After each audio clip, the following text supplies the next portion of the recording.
Hey you guys, it's Brandy Chanel. Welcome back to my channel.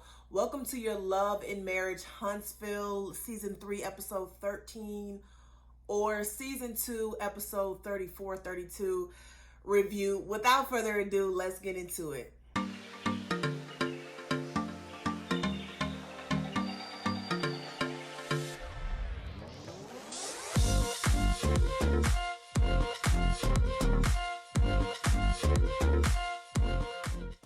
Okay, you guys, so let's get into this week's episode of Love and Marriage Huntsville. So it's the next morning and Marceau is cooking steaks and he's cooking it for Martell and Maurice. I'm assuming Lou wasn't invited. I guess that's what it was. Okay. But Kimmy goes in and she talks to Tish and she's like, oh my God, like I was so surprised that Marceau didn't go along with the vow renewal. Like, how was that? How did you feel? Kimmy, why was you surprised? We were not surprised, honey. We were not surprised because Marceau said he wasn't going to do the shit. And the fact that, Tish backed him into a corner thinking he was going to do it because it was in front of everybody, well, that didn't work. So why you're so surprised, I don't know. But moving on, right? Tish says that her relationship with Marceau, the marriage, has been going down the last 3 years. And I think that's how long the show has been going on, that it's been, kind of rocky the past 3 years. Tish says she does not like that she's watching everyone take family trips, and here she is taking trips by herself with her children, and Marceau was out working. Kimmy gives Tish some really bad advice. And this is what I'm not understanding because this is what I don't get, right? We're talking about women in their 40s. Okay, because I think Tish just turned 40. I think at this point she in her late 30s and Kimmy is in her 40s. Kimmy was in her 40s when she met Maurice. Okay? And she dated him for 7 years before they got married, is what I'm thinking, right? I'm not understanding why we are making so many excuses for these men at this age. Like, why are we doing that? Okay? I don't know whether it's because, Kimmy can kind of make these sacrifices that she's married to a Scott and she has to sacrifice time because her child is grown and, Marceau, not Marceau, but Maurice's son, he's 12 years old, he's going off to high school, so he really don't need to be under his parents all like that. But I really wish for Tish and Kimmy to stop making all these excuses for these men, okay? I don't care if they're a Scott. I don't give a fuck about them being goddamn Scott, okay? That's no excuse. And the fact that these women keep making excuses for them, but then on one hand complaining it makes no sense to me. Okay, if y'all can go to work, be mothers, be wives, well, they can go to work and come home and be fathers and husbands and spend time with their family. Everyone is making a sacrifice. Everybody in the marriage is sacrificing time. That's why marriage is a partnership. You sacrifice, I sacrifice. It's no, I'm always sacrificing all the time. That's not how marriage is supposed to be. That's not how it was set up to be. Everybody is making a sacrifice. And I think the issue with Marceau and Maurice is, oh, I'm providing, so y'all should be good because I'm the provider. I'm the protector. I don't have to, I'm doing my part. That's all I got to do. Well, no, not when there's children involved. You also got to be a father. And father means more than just providing. Not understanding why we're making so these excuses.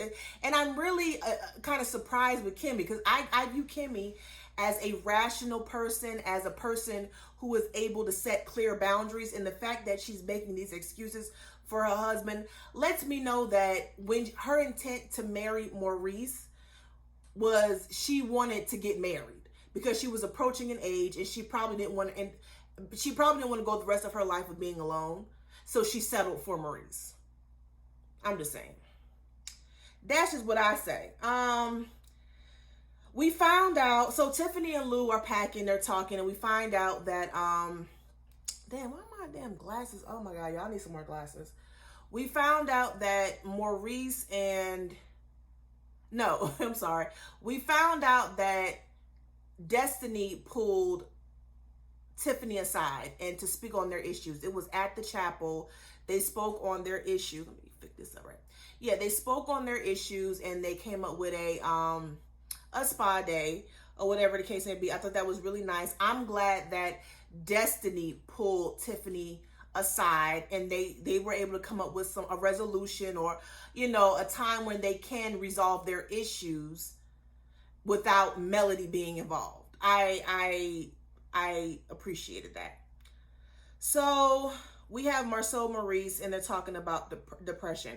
What it sounds to me is like Marcel, it sounds like it's not only depression, but it's anxiety, right? He keeps saying it's not enough time in the day. And here's the thing, right? There would be enough time in the day if you didn't take on so much shit, all right? It's not your responsibility to take on so much shit. And I understand he's doing it for the family. He's doing it to create general wealth. He's doing that so when his kids grow up, they don't have to struggle and be poor like he was. But the thing about it is, I think right now the kids need you as their father. They need you as a dad. And so you're not only sacrificing time, but you're more so sacrificing time with your children. That's what you're doing. And I'm telling you, as somebody, I'm speaking from experience, when these kids get in high school, because his son already, I think, is about to be in the 9th grade. I think that's what they were saying during the party. But when these kids get in high school and they start meeting people and doing all these activities like going to dances and homecoming and doing sports, and they start meeting other people, it's going to be less time with the parents, right? And until the point when they grow up and they don't want to spend no time with you, okay? And you're going to be like a stranger to them. I don't think that is fair. We can sacrifice, but we can't sacrifice time with our children. We can't sacrifice time with our family. I don't agree with him on that. Okay, so Maurice says this is the I guess the result of being a high achiever. And like I said, certain things you should not sacrifice, even as a high achiever. Like, time with your family is not something that should be sacrificed. Now, maybe you can't spend as much time, but no time is unacceptable. Okay. Okay, so Tiffany goes to visit Mel. This is like they're back in Huntsville, and Mel is selling some merchandise. So I don't know if y'all know. Okay, so when Martell and Melody was getting into it, one of the many times they were getting into it on social media, Mel had did a live, and someone had told her, just pray about it. Just pray about it. I know the saints like to pray everything away, and they say that makes everything better. Okay. And so Mel said she did say pray. She did talk to God, and God told her go. God said go. So from that became like something a little, famous saying or whatever the case may be. And so now she's selling merch, and it's sold out and everything. So good for her for capitalizing, off that and being able to make some money off that. So kudos to her. So Tiffany visits her. And Tiffany has been reaching out to Melody about getting some interns from HBCUs, and Melody actually reached out to Tiffany for that. But however, when they came back from Vegas and Tiffany was contacting Mel, was not reaching back out to her. And she said it's due to the fact she had to deprogram, get her peace back from that stressful trip with Martell and all his foolishness he had going over there. Melanie, you could have sent a text message. Like, you could have said, okay, I hear you. I received it. Right. Just give me like 24 hours. I'll get back with you. Because at the end of the day, Melanie, you called her. She didn't call you. You called her. So yeah, like I'm not feeling that. Like, I'm not feeling that at all. But they go on to talk about Destiny, and Mel proceeds to apologize on Destiny's behalf, saying that she was wrong for saying that she would drag Tiffany and things of that nature. Now, let me say this. I feel like where Destiny and Tiffany are at today, they both contribute to that, because Tiffany she's a messy ass bitch. She had no business coming to Destiny's event talking about the so-called cold tea or whatever. She had no business doing that. She had no business approaching the situation like she did with Tish. But Destiny took on Tish's issue and she made it her own issue so she can have something to talk about with Tiffany. So she can have some type of confrontation with Tiffany. And to me, I feel like for Mel to sit up here and apologize on Destiny's behalf, well, you're not holding Tiffany accountable. At least we're not seeing it. You're not holding her accountable. Your girl approach to some of this shit has been fucked up and it's been wrong. Okay, so where was Destiny's apology? Where was Destiny's apology on behalf of Tiffany? You didn't do that. You're kind of just putting all the blame on Destiny, and that's not fair. Do I think Destiny was kind of, turning Tish's issue into her own and kind of having something to go back and forth with Tiffany about? Absolutely, but I don't feel like Tiffany is to blame. I don't feel like Tiffany is not to blame, is what I'm really saying. She played a part in this. She doesn't know how to read the room. Her timing is all the way off. And I don't think that Mel, and another thing I did not like, I didn't like that they were making this about Destiny's divorce. I didn't like that because no, Tiffany did something. It's not all about Destiny and what she got going on. Tiffany did contribute to this. So let's not make this just about Destiny and her divorce and whatever she got going on. We're not going to do that. Okay. However, Destiny, if you're going to continue to be on this show, I'm going to need you to start spilling some of your own tea. See, it can't be that cold if you're not willing to talk about it on camera. I don't know if LeBaric he's not trying to talk about it or whatever the case may be, but I feel like you can't continue to be on this show. It's not fair that you're a main cast and you're not able to spill your tea. You're just, commenting on everybody else's. I don't like that at all. And Tiffany, next year, I'm going to need for you to start spilling your tea too. Because you're so transparent, but I'm not hearing what happened in your last marriage. Why did you get divorced from your last husband? Why did your current husband, get divorced from his ex-wife? I need to know these details if we're going to be on this show. Okay, we can't continue to talk about Mel and Martell because I'm getting tired of it. We can't continue to talk about Tish and Marceau. Let's talk about the new people. I want to know the newbies' business. What's going on with you all? Okay, since you're on the show. Carlos, hello, somebody. Somebody better tell him something. I'm just saying, Chad. Okay, so we have Martell taking his son to batting practice. I thought it was... I need to, when I go back to Huntsville, when I go back home, because I am from Huntsville, Alabama, for those of you all who don't know. I'm from Huntsville, Alabama. I want to see these places because all the time I've lived in Huntsville, I've never seen these places. And Lou looks like he has his own business where, I guess he's helping young boys with sports and things of that nature. I think those are the type of facilities that can, are outlets where little black boys and little black girls can go instead of being on the streets. So I appreciate that. So I really want to visit these places. So back to the review. Martell taking his son to batting practice. Martell and Lou are talking, and Martell is telling, well, they first talk about Vegas, right? And, Lou suggests to Martell that he may want to go to anger management. And Martell says, well, I think I managed my anger quite well. What the fuck? No, you didn't. No, you didn't. There were a few times where some of these men had to hold you back. You were very aggressive. So no, you don't manage it very well. Now, of course, you ain't by yourself. Melanie has her parts that she plays in these arguments between y'all two. But no. You don't handle yourself very well in these types of situations, sir. I'm gonna need you to get it together. I'm gonna need you to do better. Yeah, do better.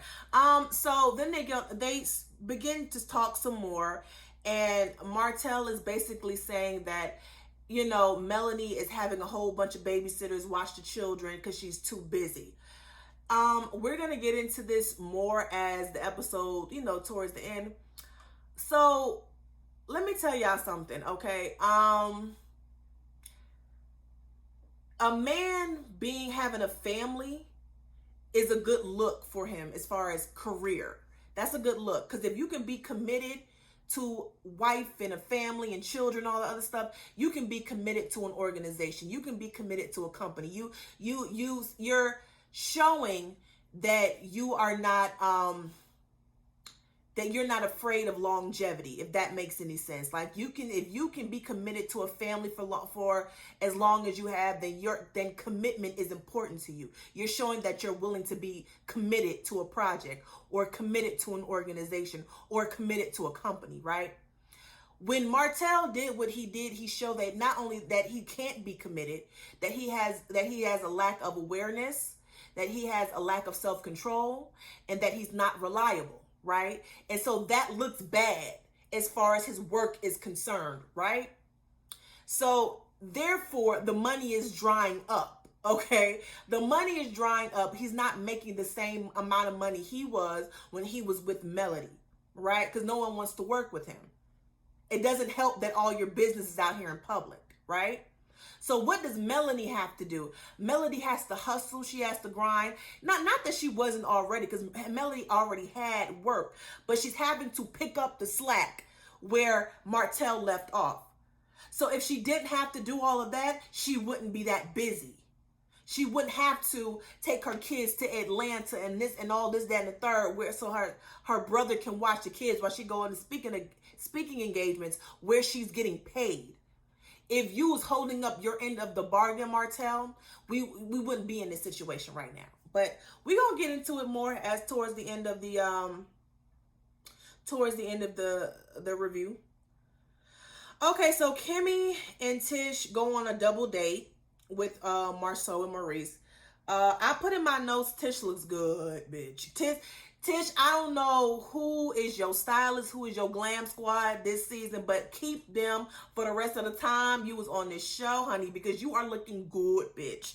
You are looking fabulous. That brown confessional look, everything. Her hair up in the bun with the two bangs coming down the sides and the little cute dress she had on.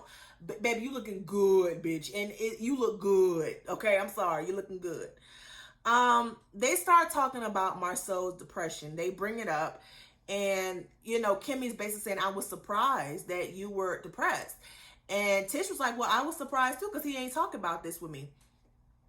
Why? Again, I don't understand why y'all are so surprised. He does not talk about this shit. He doesn't. Tish, he didn't even tell you that I don't know. He don't say nothing. He doesn't tell you anything.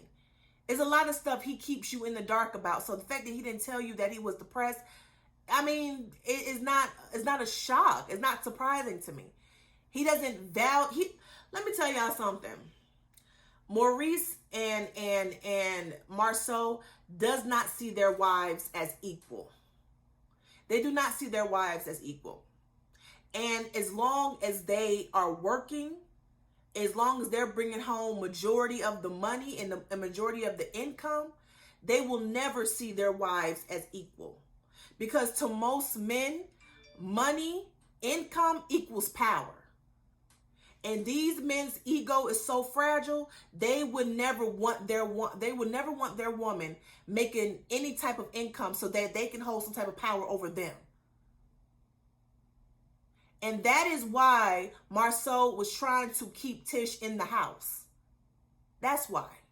So he can have control over her, control over the family, and so that he would not have to treat her like she's his equal. And Tish better wake the fuck up. Girl, wake up. Wake up, ma'am. Wake up. So they talk about the depression. And Marceau basically says, I'm not going to do anything about it. And I'm not saying that Marceau doesn't have an issue with depression. What I am saying is I feel like he is depressed, but the fact that he acknowledges that he's depressed and he won't do anything about it. So not only are you going to be miserable, you're going to make your wife and your children miserable because you won't go in and fix the problem that you know exists. He's using this as a smoke screen. I am telling y'all, he is using this as an excuse. Because let me tell you, when the shit come out, if the shit come out about him cheating, what's the first excuse he's gonna use? I was depressed. I was depressed. I'm telling y'all, that's gonna be his excuse. I'm telling y'all, mark my words. Marceau says, okay, so Tish asks, is there anything that I can do that is going to make you, this is going to make you feel better, do better, whatever. He says you could listen more. When I say something and you say something back and you keep saying something back, it makes things worse. So basically what he told her is, when I tell you to do something, do it and shut the fuck up. Don't say nothing else. That's how I took it. That's how I took it. And if anyone else took it a different way, please let me know. Because he didn't even tell her that she was depressed. She did not know he was depressed. So it's not like he's been saying, honey, I'm depressed, and she's not listening. What he's saying is, if I say something, just do it. You can't say nothing back. And Tish in her confession was like, all I do is do what you say. That's why I've been stuck in the house all these damn years. Because I was listening to you. That's going to be excuse number 2. Oh, you was cheating. Oh, well, you weren't listening to me. I was talking to you. You weren't listening. Watch. Okay, so Kimmy says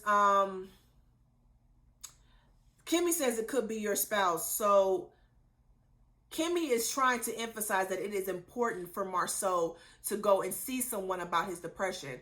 And Tish is like, well, yeah, you can tell me too. And then Kimmy is like, well, it can be your spouse sometime. I didn't take it as a dig. Tish took it as a dig. I did not. I didn't take it as a dig, but what we should not do, we're not going to blame Tish for Marceau's depression. Okay, she don't have control over what she doesn't know. Okay, and she's sitting up here saying what is it that I can do to help you? He's not, and all he's saying is you could listen more. You can listen. You can just be a shell of a woman and just listen to everything I'm telling you and not have no opinions. Listen, y'all, I'm sorry. I'll be married 10 years next year. It'll be 9 years, November 30th, okay? If me speaking my mind and not agreeing with everything you say and not having an opinion and just being a shell of myself and just following you and following your lead and not, not having a mind of my own, because that's really what it is. If that's contributing to your depression, well then damn it, you need to leave me or just stay depressed. I'm sorry. I'm not going to sit up here and just listen to everything you say. I'm not going to do that. I'm not going to do that. I am not going to do that because clearly you don't always make the right decisions. For example, Jalen, you don't always make the right decisions. So if I'm always going to voice my opinion. I'm my own person. You don't tell me to just listen to you and not say anything. That's not all right. Well, then you just have to stay depressed because that's not going to happen. I'm sorry. Okay.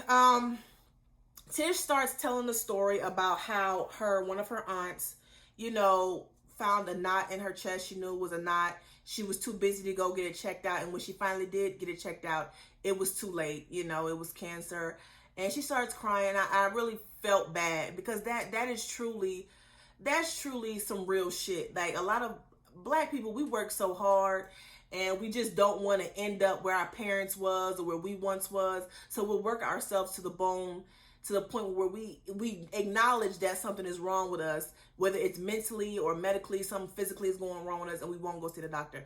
That's another thing. Black people, we need to start going to the doctor. I have to tell myself that too. Before this year is over with, I need to go to the doctor because, you never know. You never know. Marceau says he grew up poor, and, Maurice is like, yeah, we grew up poor, so maybe we both need help. So why don't you come to therapy with me? And Marceau said he ain't doing that. He ain't doing that. At that point, leave it the fuck alone. He said he not gonna do it. Don't address it no more. Don't say shit to him. Let him walk around this bitch depressed because you've offered your help. You all are voicing your concerns. He's not taking heed of it. What he's saying is, I'm gonna work myself to the bone I'm gonna keep continuing doing continuing to do what I want to do. And if if it works itself out, then good. If it don't, oh the fuck well. So that's basically what he's saying. Okay, so Mel and Martell meet up. They start. Oh my god, they start talking, right? And at first they're talking about what happened in Vegas and triggers, right? And it gets heated right off the bat because they're both the tit for tat. I'm trying to one up you. Mel is bringing up some shit. Mel was eating Martell's ass up. Let's just keep it clear. Mel was eating Martell's ass up, and that's because Mel is smart. Okay, Mel is smart. Martell not so much. Okay, he's a tip drill. You know what I'm saying? It must be ass because, well, I ain't gonna say that. Well, no, it must be your money because it ain't your face. I don't know, but Martell is a tip drill, just a tip drill in reverse, right? It's his body, it's his face, but it ain't his head, right? He's not that smart. That's why he can't go back and forth with Mel as far as comebacks, because she was eating his ass up at that fucking table. It's like she literally was eating his ass up. He couldn't say shit. And he knew he had her when he brought up the kids, because she was talking about how disrespectful he was and all of that. And then he was like, well, let's get back to the kids. I feel like you have 10 different babysitters. It went from 10, then it went from 10 to 3 and within seconds. It went from 10 to 3. And one of the people who was watching the children are family members. So when Mel is going out of town with the children and she's speaking at family events, so they spending a day with each other, they're playing and stuff like that, and she may have a speaking engagement that she want to go to. Well, she can't take the kids to the speaking engagement, so why don't the brother watch? I'm not understanding the issue. When y'all were together and y'all both was working, if the kids wasn't in school, wasn't somebody watching them? Come on, like let's not play these games. Martell, this is just another form of control, because I'm in my mind, Martell thought that he was going to get away with cheating on Melody year after year after year. He did not expect her to file for divorce.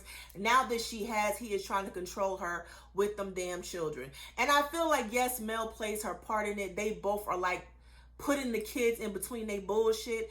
But at this point, you have to prove that Mel is an unfit mother. You have, so that you can get the kids full time, you have to prove that she is incapable of taking care of those children.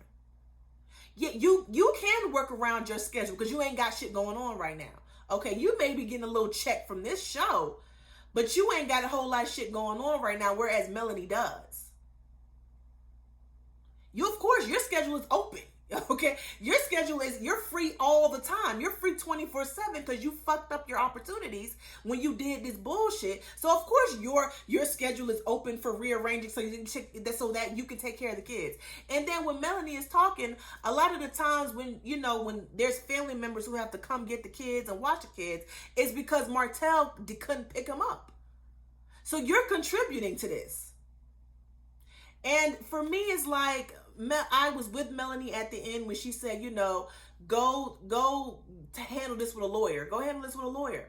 And I feel like with the type of man that Martell is, at this point, Melody, I'm never going to argue with you again. I'm not going to argue with you because you're trying me. I'm not going to argue with you. I'm just going to let the lawyers handle it. That's what I'm paying them for. If you want to take me to court, file a petition, you can do that. And that's how this is going to go from here on out. And only time me and you need to talk when it's about the kids. Other than that, we don't need to talk about what happened in Vegas. We don't need to talk about your side chick. We don't need to talk about the past few years you've been cheating, because we're divorced and I ain't got to deal with that shit no more. So as it pertains to the children, we can go to court. And anytime you want to go to court, I'm going to let the lawyers handle it. I'm going to let the lawyers handle it. I'm no longer arguing with you, because that's what I pay them lawyers to do. Oh, but Martell can't even afford a lawyer, so oops. Okay, you guys, that's the end of my Love and Marriage Huntsville review. Let me know your thoughts and opinions down below in the comment section. Don't forget to like, share, comment, and subscribe to my channel. Until next time, toodles.